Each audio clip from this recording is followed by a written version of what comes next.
કેમ છો વિદ્યાર્થીઓ? આશા રાખું છું તમે બધા મજામાં હશો. કેવો રહ્યો કાલનો દાખલો તે મને અવશ્ય કોમેન્ટમાં જણાવજો. હવે આજે આપણે ઉદાહરણ 4 શરૂ કરવાનો છે. તો વિદ્યાર્થી મિત્રો, આપણા દર વખતની જેમ આપણે શી આદત પાડવાની છે કે દરેક વ્યવહારને આપણે એક વખત સારી રીતે સમજીને વાંચી લઈએ. તો જુઓ, ઉદાહરણ 4 છે. ગોકુલ ટ્રેડર્સના નીચેના વ્યવહારોની આમનોંધ લખો. કોના નામની આપણે આમનોંધ લખવાની છે? ગોકુલ ટ્રેડર્સના નામથી. તો જુઓ, 2014 એપ્રિલ પહેલી તારીખ. જુઓ, ₹10,000 રોકડા, ₹10,000 નો માલ સ્ટોક અને ₹5,000 નું ફર્નિચર લાવી ધંધો શરૂ કર્યો.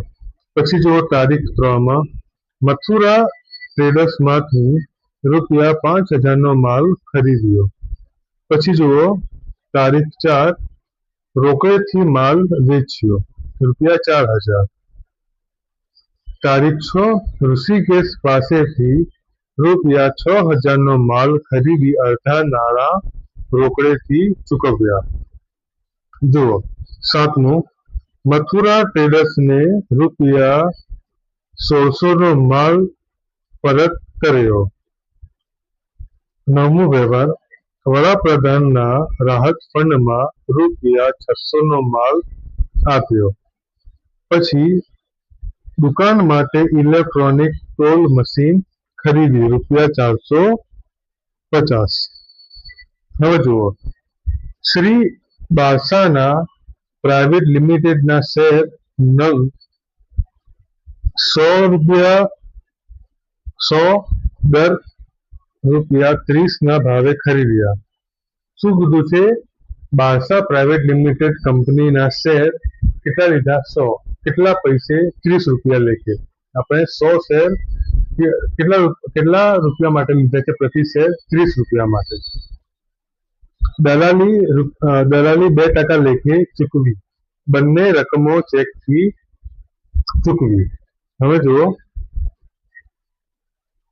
18મો વ્યવહાર કેદારનાથને ₹4,000 નો માલ વેચ્યો.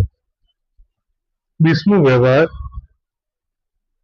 ₹1,500 નો માલ આગથી નાશ પામ્યો. 22મો વ્યવહાર કેદારનાથ પાસેથી અડધો માલ પરત આવ્યો. 25મો વ્યવહાર અંગત વપરાશ માટે ₹500 નો માલ લઈ ગયા. 28મું બંસીધર ફર્નિચર માર્ટમાંથી ₹3,000 નું ફર્નિચર ખરીદ્યું. છેલ્લું વ્યવહાર 30 ચાંદનીને ₹1,000 નો માલ 20% નફો ચડાવીને વેચ્યો.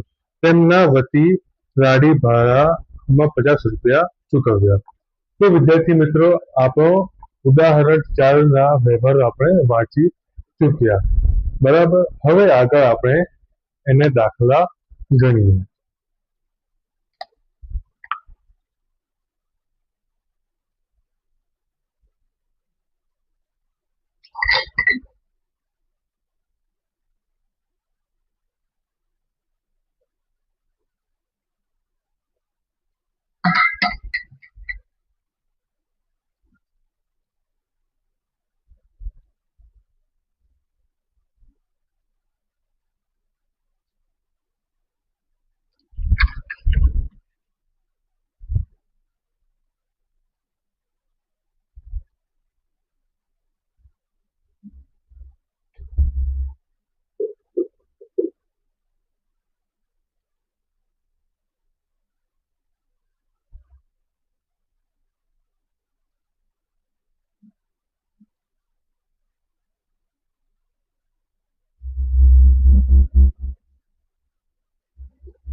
તો વિદ્યાર્થી મિત્રો, આપણે કોના નામથી આમનોંધ લખીશું તો ગોપાલ ટ્રેડર્સના નામથી શું છે ગોકુલ ટ્રેડર્સના આપણે આમનોંધ લખતા પહેલા હર હંમેશા શીર્ષક લખવું ફરજિયાત છે તો શું લખીશું ગોકુલ ટ્રેડર્સના ચોપડે આમનોંધ પછી આપણે આમનોંધનો કોષ્ટક બનાવ્યું છે એવી રીતે પહેલે તારીખ પછી વિગત પછી નાનું ખાતું ખાપાનું પછી નાનું ખાનું ઉધાર અને જમાનું ખાતું આવી રીતે આપણે કોષ્ટક દોરવાનો છે તો કયા વર્ષનું છે જરા જોવો જોઈએ 2014 એપ્રિલ તો લખીશું વર્ષ 2014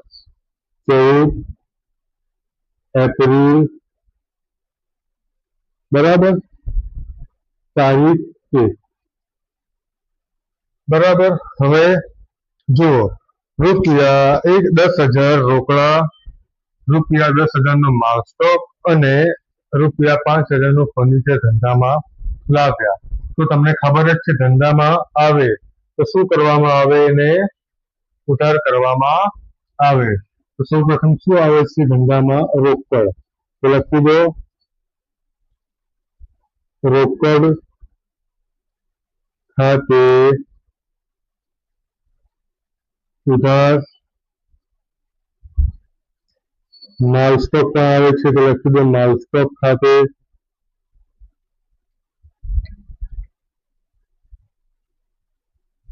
ઉધાર બરાબર પછી શું આવે છે ફર્નિચર તો ફર્નિચર ખાતે લખો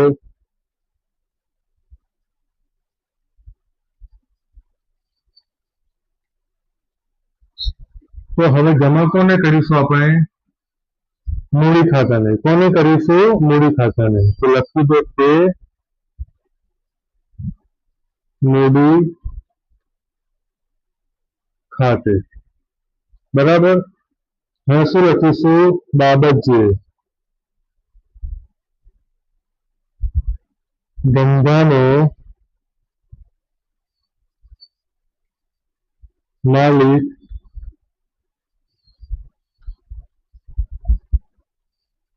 ધંધામાં લાવ્યા તેના બરાબર છે આમનોંધમાં ખબર ના પડી હોય એવું હોય તો મને અવશ્ય પૂછી લો 10,000 રૂપિયા રોકડા લાવ્યા છે બરાબર પછી 10,000 નો માલ સ્ટોક લાવ્યા છે આપણે પછી ફર્નિચર 5,000 રૂપિયાનું લાવ્યા છે હવે આ રોકડા લાવ્યા માલ સ્ટોક લાવ્યા ફર્નિચર લાવ્યા એનો આપણે શું કરવાનો છે સરવાળો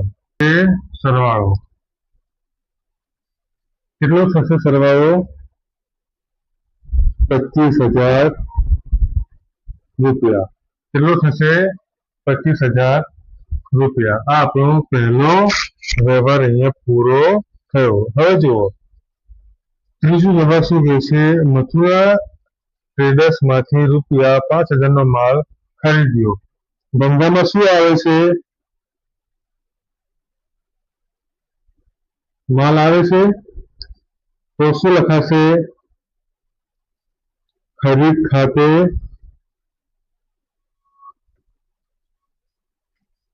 ઉધાર રોકડ શબ્દનો ઉલ્લેખ થયો નથી વ્યવહારમાં તો કોણ આપે છે મથુરા ટ્રેડર્સ કોણ આપે છે તો તેમના ખાતે શું થશે જમા હવે લખો બાબત જે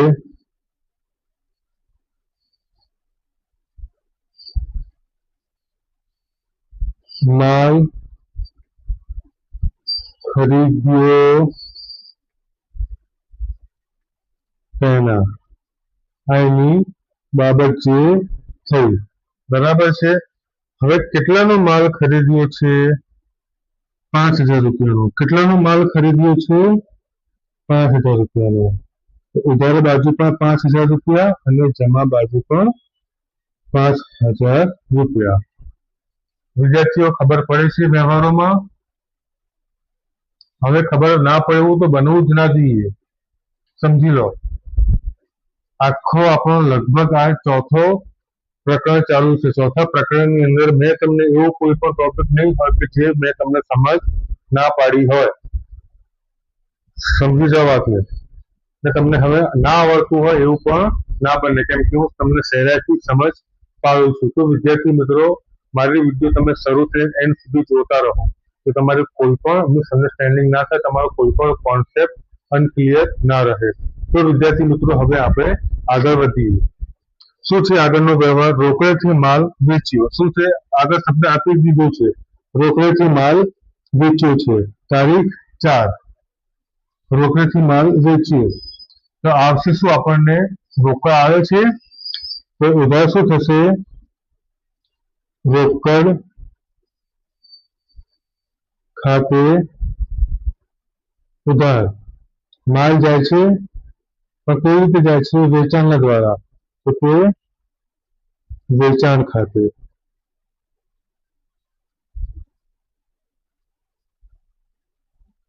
હવે બાબત જે લખીશું,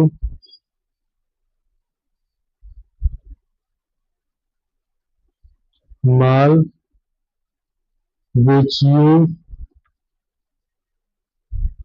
તેના. બરાબર છે. કેટલાનું માલ આપણે વેચ્યું છે? 4000 રૂપિયાનું.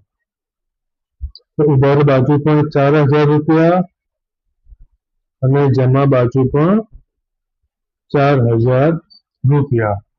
હવે જુઓ, તારીખ 6 માં ઋષિકેશ પાસેથી 8000 નો માલ ખરીદ્યો. અહીંયા ધ્યાન આપજો, ઋષિ પાસેથી 8000 નો માલ શું કર્યું છે? ખરીદ્યું છે. બરાબર. હવે આગળ શું લખ્યું છે? અડધા નાણાં રોકડેથી ચૂકવ્યા. 4000 ના 2 ભાગ પાડવાના. કેમ 2 ભાગ પાડવાના? પહેલું શું કર્યું છે? રોકડા આપ્યા છે, 4000 રૂપિયા રોકડા આપ્યા છે, અને બીજા 4000 રૂપિયા આપણે બાકી રાખ્યા છે, એટલે કે શાખનો વ્યવહાર છે. શું છે? શાખનો વ્યવહાર છે. એના લીધે આપણે 8000 ના 2 ભાગ પાડવાના. હવે આમાં મેં તમને સંયુક્ત આમનોંધ શીખવાડી હતી. બરાબર છે. તો હવે પહેલે આપણે એક એક કરીને સમજીએ ને પછી બંને સંગત લઈએ. જ્યારે માલ આપણે રોકડેથી ખરીદ્યો હોય તો એની આમનોંધ શું થાય? ખરીદ ખાતે ઉધાર તે રોકડ ખાતે. આ કોની આમનોંધ થાય? રોકડ વ્યવહારની. કોની? રોકડ વ્યવહારની. હવે શાખ પરનો વ્યવહાર હોય ત્યારે એની શું આમનોંધ થાય?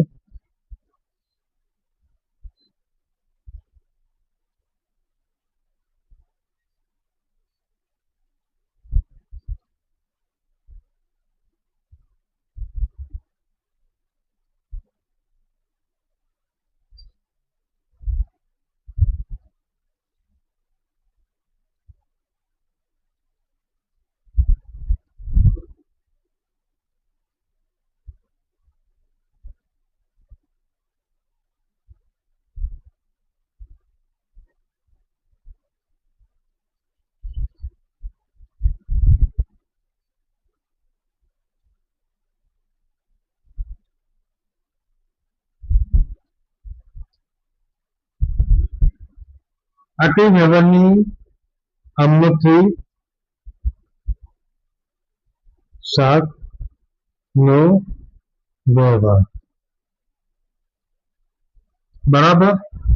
આ શાની છે? રોકડ વ્યવહારની. અને આ આમનોંધ શાની છે? શાખ પરના વ્યવહારની. આ આપણે બંને લખી શકીએ છીએ આમનોંધની અંદર, પરંતુ આપણે સંયુક્ત રીતે લખવી હોય તો જુઓ આ બંને આમનોટની અંદર શું કોમન છે? ઉધાર ખરીદી. આ બંને વસ્તુ શું છે? કોમન છે. બરાબર. તો એને આપણે એક જ વખત લખીશું. શું લખીશું? એક જ વખત. ખરીદ ખાતે. કેટલાનો માલ આપણે ખરીદ્યો છે? 8,000 રૂપિયાનો. કેટલાનો? 8,000 રૂપિયાનો. હવે રોકડ શબ્દ અહીંયા છે કે ઋષિકેશ શબ્દ અહીંયા છે? ના, નથી. તો આ બંને એક એક વખત છે એટલે આની આ જ નોંધ આપણે અહીંયા નીચે જમા બાજુમાં લખી લઈશું કે રોકડ ખાતે તે ઋષિકેશ ખાતે 4,000 રૂપિયા 4,000 રૂપિયા. આવી રીતે આ જે આપણે આમનોટ લખી એને શું કહેવાય? સંયુક્ત આમનોટ. શું કહેવાય? સંયુક્ત આમનોટ. બરાબર છે. આને સાદી આમનોટ કહેવામાં આવે અને આને શું કહેવામાં આવે? સંયુક્ત આમનોટ કહેવામાં આવે. તો વિદ્યાર્થી મિત્રો, આ તમને વ્યવહારમાં ખબર પડી. આપણે 8,000 નો માલ ખરીદ્યો છે. વ્યવહારની અંદર અડધા નાણાં રોકડથી ચૂકવી દીધા અને અડધા નાણાં આગળ કશું કીધું નથી. એટલે શું સમજી લેવાનું? સાત પરનો વ્યવહાર છે. બરાબર. તો આધો વ્યવહાર રોકડ છે અને આધો વ્યવહાર શું છે? સાત પરનો. તો એની સંયુક્ત આમનોટ આપણે લખીશું. બરાબર છે. તમને ભૂલ પડતી હોય તો મને અવશ્ય કોમેન્ટમાં પૂછી લો, કેમ કે આ તમને મેં થોડું વધારે ડીપમાં મેં તમને સમજાવ્યું છે. આપણે તારીખ કઈ છે? 6. શું કર્યું છે? માલની ખરીદી. બરાબર. તો આપણા જોડે માલ આવશે એટલે એની આમનું શું? ખરીદ ખાતે ઉધાર. કેટલા રૂપિયા? 8,000 રૂપિયા. બરાબર. હવે તેના આધા નાણાં રોકડા આપણે ચૂકવી દીધા છે. એટલે કેટલા? રોકડ ખાતે. રોકડ ખાતે કેમ? કે આપણે નાણાં જાય છે. કેટલા ગયા? 4,000 રૂપિયા. બરાબર. અને બીજું ઋષિકેશનું ખાતું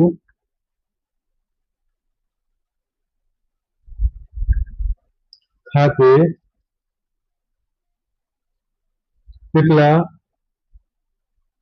4,000 રૂપિયા. હવે લખો બાબતે.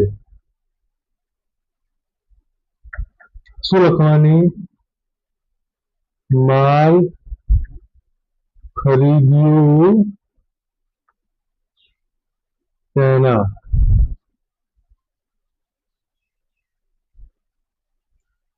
તમને આ આઠમા વ્યવહારની અંદર છઠ્ઠા વ્યવહારની અંદર તમને ના સમજ પડી હોય તો મને પૂછો. બરાબર. હવે આગળ જુઓ. સાતમો વ્યવહાર. મથુરા ટ્રેડર્સને 1600 નો માલ પરત કર્યો.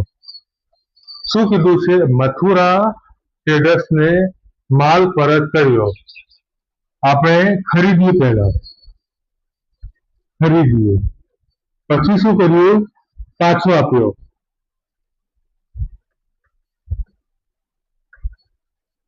પાછો આપ્યો એટલે કોમર્સની અંદર એને શું કહેવાય? ખરીદ પરત. શું કહેવાય? ખરીદ પરત. તો ખરીદીની આમનોટ શું થાય? જો અહીંયા લખેલી છે ખરીદ ખાતે ઉધાર તે રોકડ ખાતે કાં તો ખરીદ ખાતે ઉધાર તે જે તે વ્યક્તિના ખાતે. બરાબર. આ એની આમનોટ થાય. તો ખરીદ પરતની આમનોટ શું થાય? રોકડા તમે આવી ગયા હોય તો રોકડ ખાતે ઉધાર કાં તો જે તે વ્યક્તિ ખાતે ઉધાર, બરાબર. જમા કોને કરવાના? તે ખરીદ પરત ખાતે આ એની આમનોંધ થાય. સમજ પડે છે? જ્યારે પણ ખરીદીની આમનોંધ, જ્યારે પણ ખરીદીનો વ્યવહાર હોય ત્યારે આપણે એની આમનોંધ શું લખીએ છીએ? ખરીદ ખાતે ઉધાર તે રોકડ ખાતે, બરાબર. કેમ કે માલ આપણા જોડે આવે છે અને નાણાં આપણા જોડેથી જાય છે. તો આવે તો ઉધાર અને જાય તો જમા. તો શું આપણા જોડે આવે છે? શું? માલ. અને આપણા જોડેથી જાય છે શું? રોકડ. તો ખરીદ ખાતે ઉધાર થશે, રોકડ ખાતે જમા થશે. પરંતુ જ્યારે ખરીદ પરતનો વ્યવહાર બને ત્યારે આપણે શું કરવામાં આવે?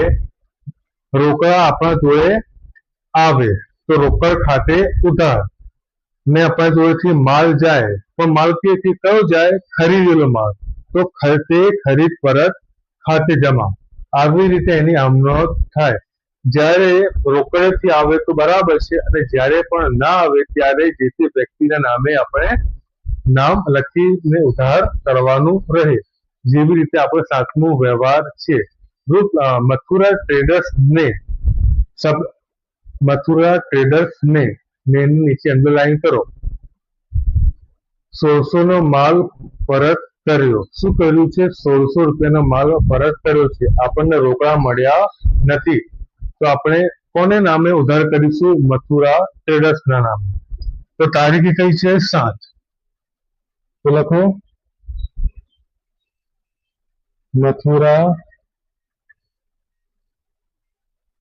ટ્રેડર્સ ખાતે ઉધાર તે ખરીદ પરત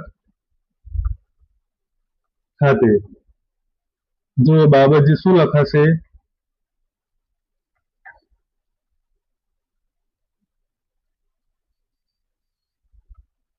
ખરીદેલ માલ પરત આપ્યો તેના, બરાબર. કેટલા રૂપિયા? 1600 રૂપિયા. તો લખી દો 1600 રૂપિયા, બરાબર. હવે હું આ બાજુ લખું છું. વિદ્યાર્થી મિત્રો, જો આપણે નવમો વ્યવહાર આવ્યા, તો નવમા વ્યવહારમાં આપણને શું કીધું છે? જરા વડાપ્રધાનના રાહત ફંડમાં ₹600 નો માલ આપ્યો. આપણે ધર્મદા કરી છે, માલ જાય છે. શું જાય છે? માલ જાય છે. તો આપણે અહીંયા લેનાર કોણ છે? વડાપ્રધાન રાહત ફંડ એ લેનાર છે.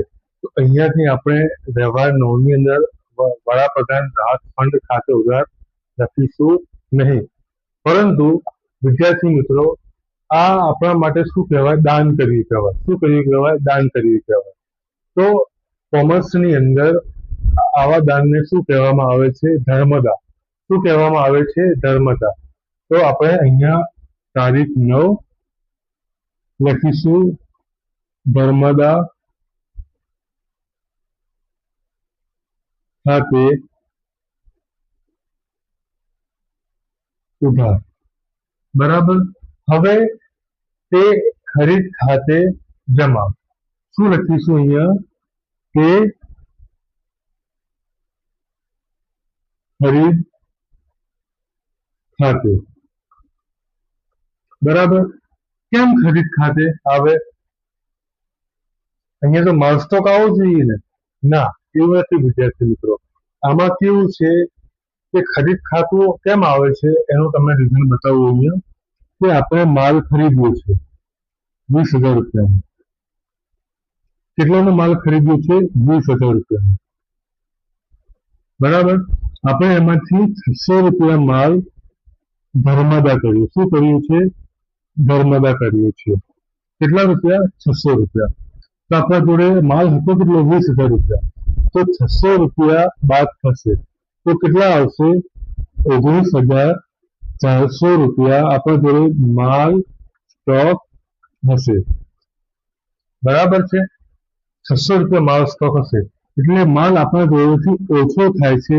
એના કારણે આપણે અહીંયા ખરીદ ખાતે લખીશું. તો કેટલા આવશે? 600 રૂપિયા. બરાબર. હવે બાબત જે શું આવશે? ધર્મદા કર્યું તેના. બરાબર વિદ્યાર્થીઓ, આ આપણો 9મો વ્યવહાર અહીંયા પૂરો. તમને બેટા 9મા વ્યવહારમાં ખબર પડી હોય તો કોમેન્ટમાં હા લખજો. જો તમને ના ખબર પડી હોય બેટા તો તમે કોમેન્ટમાં મને વ્યવહાર નંબર કોઈ પણ હોય પૂછીને મને જણાવજો. હું તમને અવશ્ય તમારને કોમેન્ટમાં રિપ્લાય આપીશ તો તમને કોન્સેપ્ટ ક્લિયર થાય. અને જો ના થાય તો એક સ્પેસિફિક વિડીયો ફરીથી બનાવી લઈશ. બરાબર છે?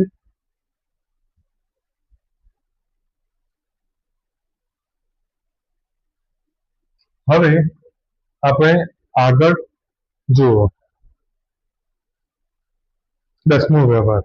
દુકાન માટે ઇલેક્ટ્રોનિક તોલ મશીન ખરીદી. શું ખરીદ્યું છે આપણે? Electronic machine.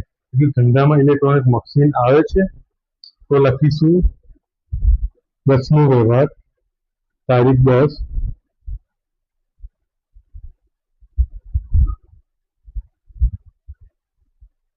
ઇલેક્ટ્રિક તોલ મશીન ખાતે ઉધાર. તે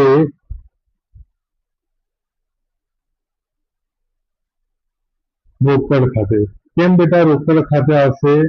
કેમ કે અહીંયા ના તો કોઈ પેઢીનું નામ આપ્યું છે કે ના તો કોઈ રોકડ શબ્દનો ઉલ્લેખ આપ્યો છે.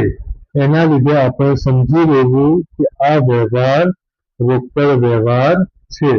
તો બાબત જે લખીશું ઇલેક્ટ્રિક તોલ મશીન ખરીદી તેના. બરાબર. હવે આગળ વ્યવહાર જુઓ. વ્યવહાર નંબર 15.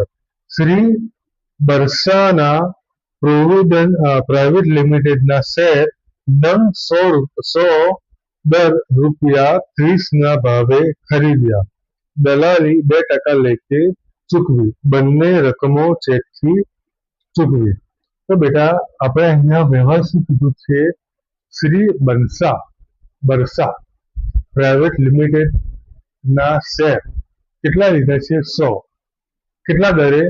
30 રૂપિયાના દરે લીધા છે. અને પછી આગળ રકમમાં શું કીધું છે? 2% દલાલીના ચૂકવ્યા છે. તો અહીંયા જુઓ 100 શેર આપણે ખરીદ્યા. કોના? બરસાના. બરાબર. પછી 30 રૂપિયાના દરે. સમજી લેજો વિદ્યાર્થી મિત્રો. કેટલાના લીધા છે? કેટલા શેર લીધા છે? 100 શેર. અહીંયા પાછળ લખી દઉં છું શેર. કેટલા રૂપિયાના લીધા છે? 30 રૂપિયાના દરે. અહીંયા ફરીથી અહીંયા કૌંસમાં લખું છું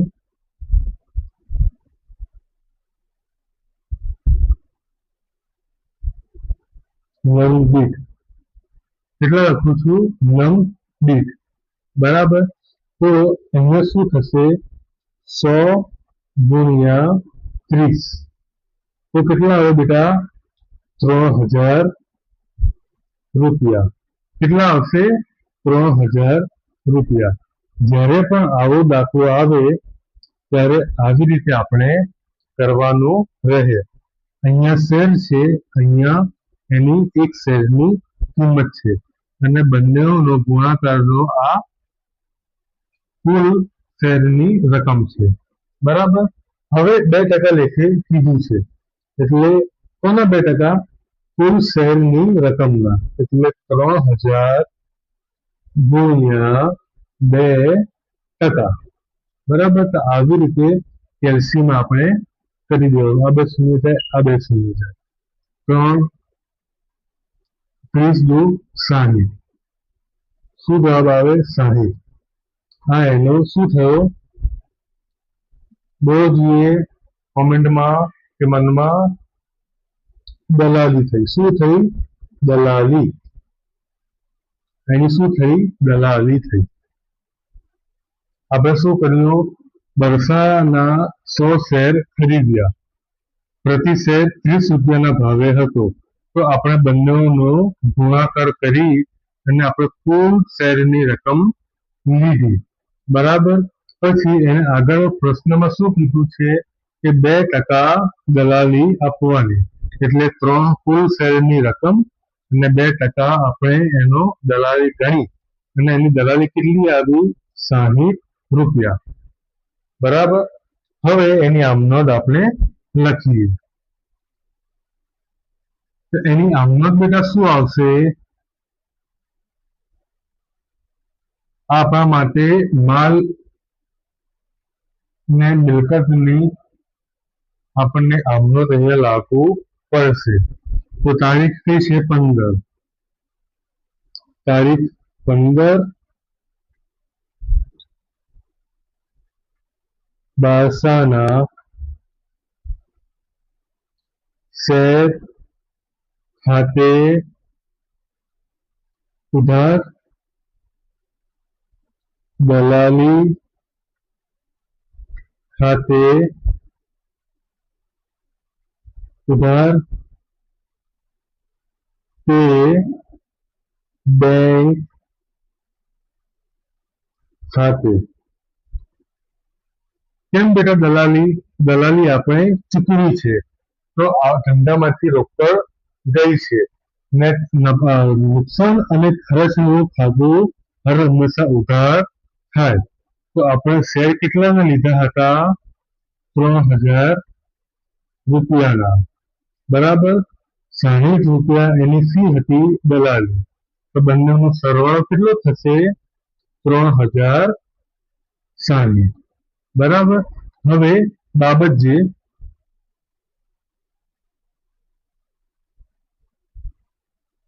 બારસા પ્રાઇવેટ લિમિટેડ ના શેર ખરીદ્યા અને દલાલી ચૂકવી.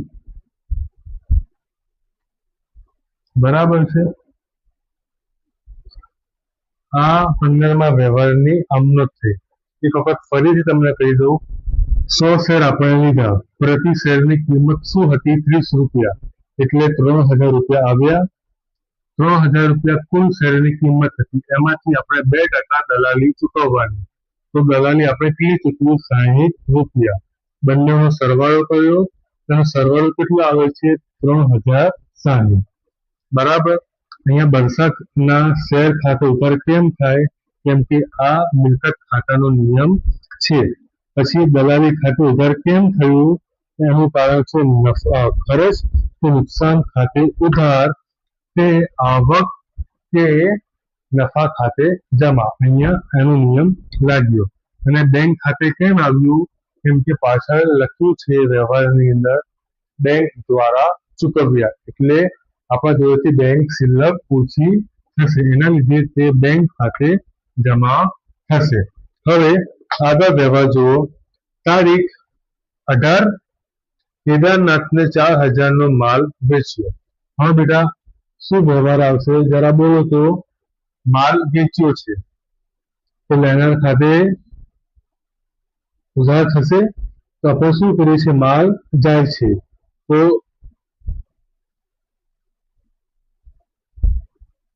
સોરી, માલ વેચ્યો છે એટલે લેનાર ખાતે શું થશે? ઉધાર, કેમ કે માલ આપણે 7 પર આપ્યો છે. તો અહીંયા લેનાર કોણ છે? કેદાર. કેદાર ખાતે ઉધાર તે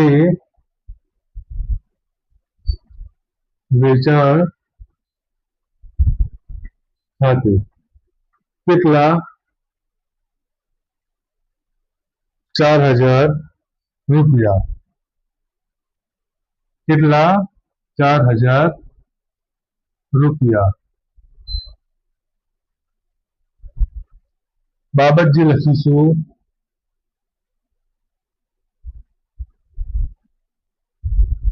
કેદારને માલ વેચ્યો.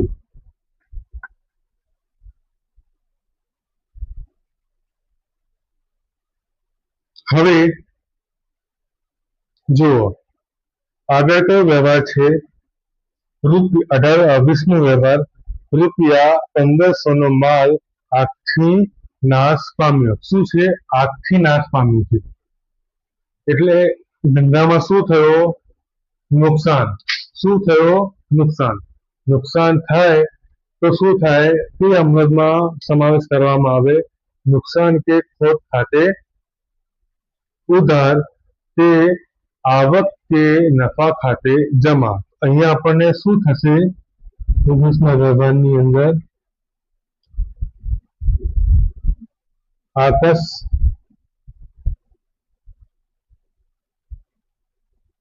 આકસ્મિક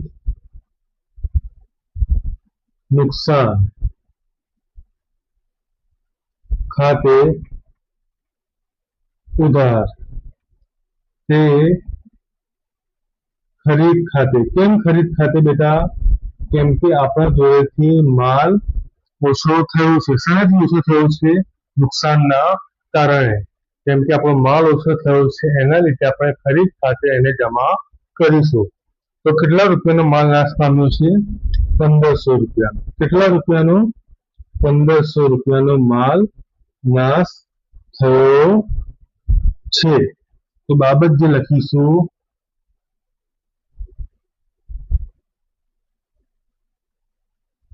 આગથી નુકસાન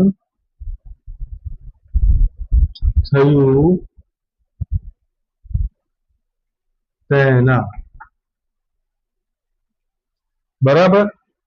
હવે હું બોર્ડ પરથી ભૂસી લઉં અને પછી આપણે આગળ કેટલા વ્યવહારો રહ્યા છે? બસ 5 વ્યવહારો રહ્યા છે. તો આપણે લગભગ 4 જ વ્યવહારો રહ્યા છે. તો પછી આપણે અહીંયા સોલ્વ કરી લઈએ. તો બેટા 1 થી લઈ ને 20 વ્યવહાર સુધીમાં તમને કંઈ પણ ના ખબર પડે તો અવશ્ય પૂછી લેજો. હવે વિદ્યાર્થી મિત્રો આપણે જોઈએ 22મો વ્યવહાર. કેદારનાથ પાસેથી અડધો માલ પરત આવ્યો. કેટલો માલ પરત આવ્યો? અડધો.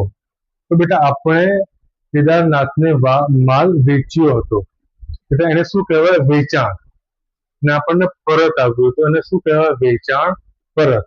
તો બેટા જ્યારે વેચાણ પરત થાય તો ત્યારે વેચાણ જે નોંધની આપણે આમનોંધ લખી હોય એને આપણે ઉલટાવી દેવાની. એટલે જમા બાજુ આપણે વેચાણ લખતા હોઈએ તો આપણે અહીંયા લખીશું ઉધાર બાજુ વેચાણ પરત ખાતે ઉધાર તે કેદાર ખાતે. કેટલા રૂપિયા? અહીંયા શું કીધું છે? અડધો માલ. આપણે માલ વેચેલો કેટલાનો? ઉપરની ઉપરની વ્યવહાર જુઓ 4000 નો માલ આપણે વેચ્યો હતો તો અડધો માલ એટલે કેટલો? 2000 રૂપિયા પાછા આવ્યા. બરાબર. બાબત જે લખીશું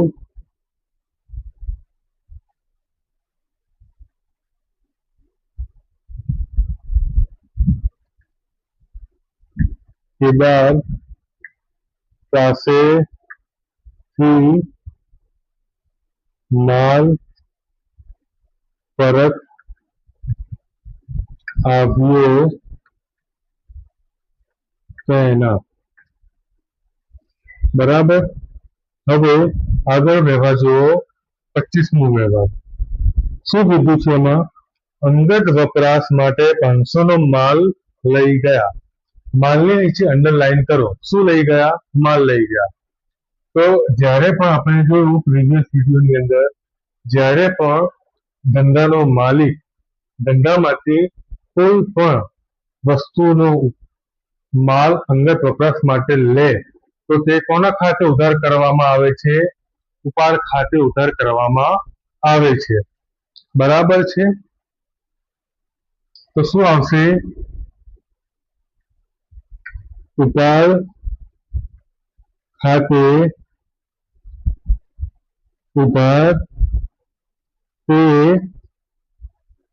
ખરીદ ખાતે.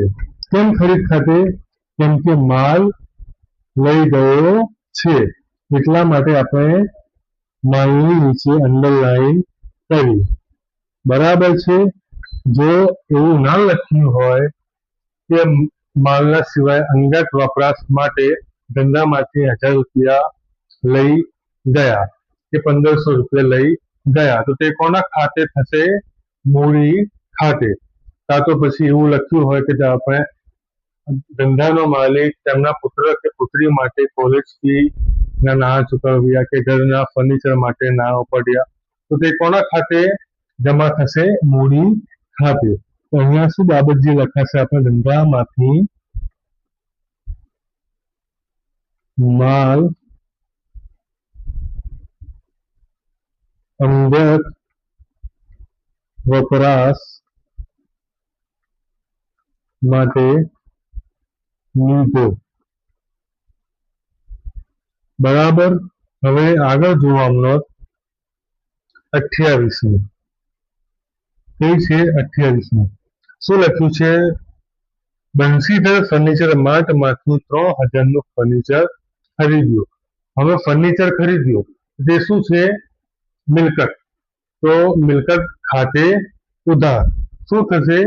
કે મિલકત ખાતે ઉધાર. કેમ કે મિલકત આવે છે તો આપણે અહીંયા મિલકત કઈ છે? ફર્નિચર. તો અહીંયા લખીશું ફર્નિચર ખાતે ઉધાર.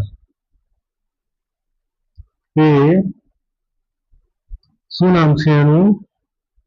બંસીધર ફર્નિચર. શું છે? બંસીધર. બંસીધર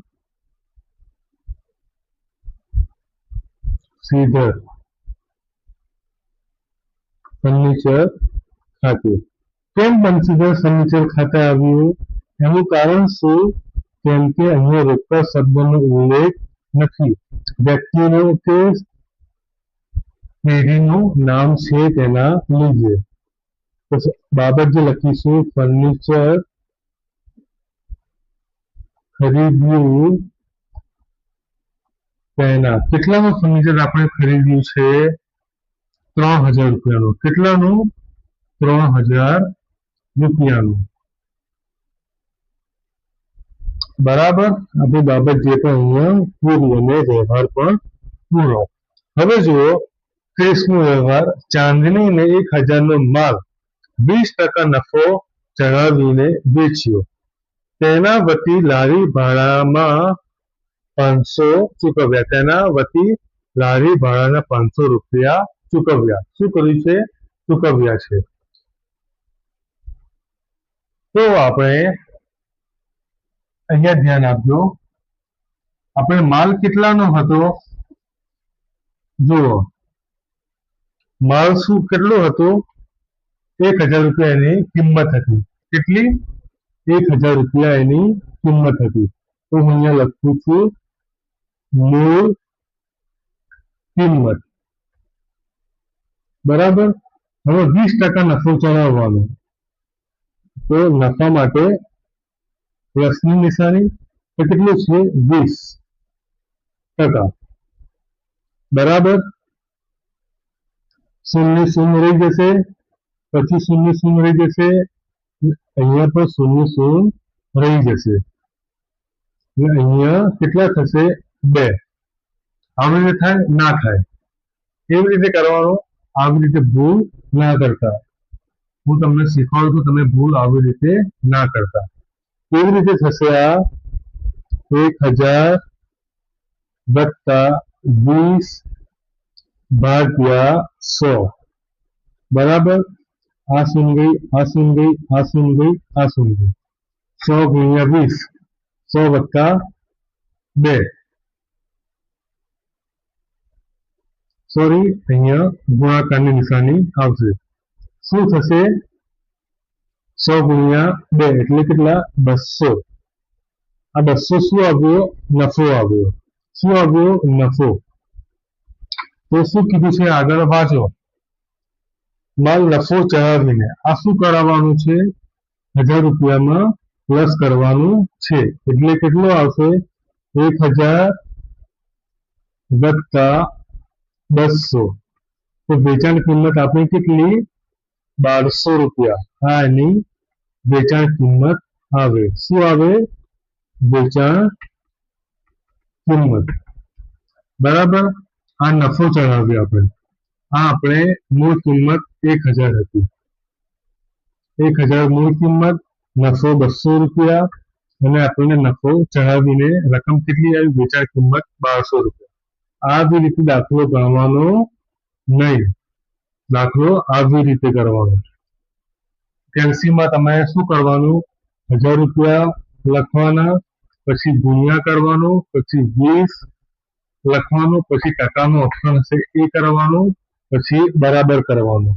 તો એનો જવાબ શું આવશે? 200 રૂપિયા. 200 રૂપિયા નફો આવ્યો. પણ આ 200 રૂપિયા લખવાનું નહીં.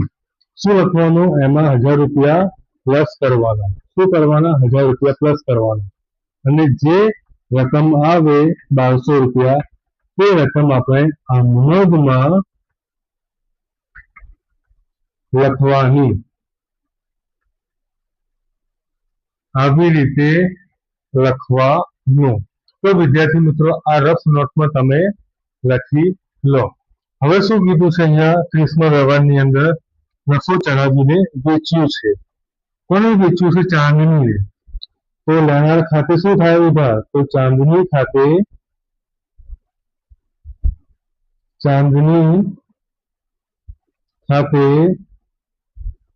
ઉધાર. પછી જુઓ, લારી ભાડાના ચૂકવ્યા છે આપણે.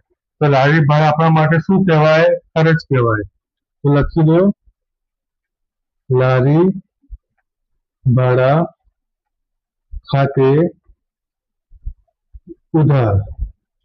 તે કોના ખાતે? વેચાણ ખાતે. વેચાણ ખાતે. કેટલા રૂપિયા છે? કે આપણે ચાંદનીના 1200 રૂપિયા. 1200 રૂપિયા કેવી રીતે આવ્યા? ખબર પડી? ના પડી હોય તો કોમેન્ટમાં પૂછી લેજો.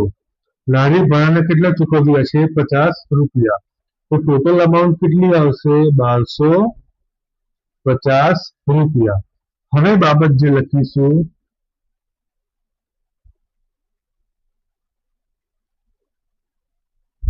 ચાંદનીને માલ વેચ્યો અને લારી ભાડાના ચૂકવ્યા. આ એની આમનોંધ. હવે અહીંયા આપણું ઉદાહરણ 4 પૂર્ણ થયો. મેં તમને શીખવાડ્યું એમ 1 થી લઈ અને 30 વ્યવહાર સુધી આપણે બધા વ્યવહારોનો સરવાળો કરવાનો. સરવાળો કર્યા પછી બંને બાજુ સરવાળો સરખો આવે છે કે નહીં? જો સરવાળો સરખો ના આવતો હોય તો આપણી આમનોંધ ખોટી કહેવાય, અને જો સરવાળો સરખો આવતો હોય તો આપણી આમનોંધ સાચી છે તેમ કહેવામાં આવશે. તો આપણે બેટા સરવાળો કેટલો થાય છે તે જરા જોઈ લઈએ.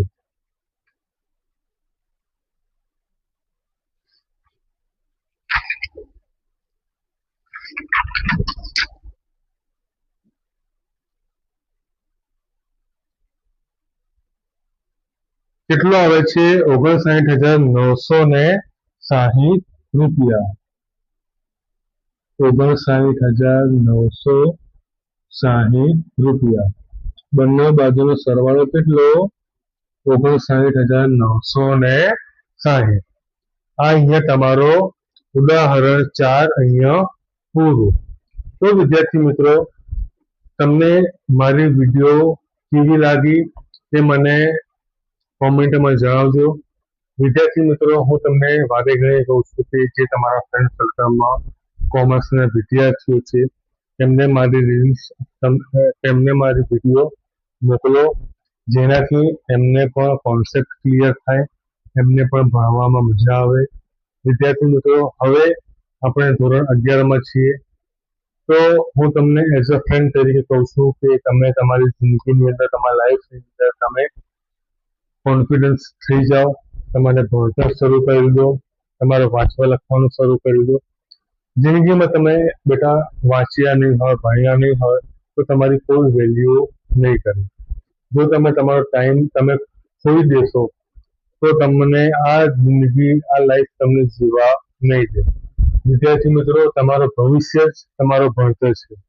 મારા સૂત્રને તમે યાદ રાખજો. તમે ભણશો તો જ તમારો ભવિષ્ય સારો બનશે.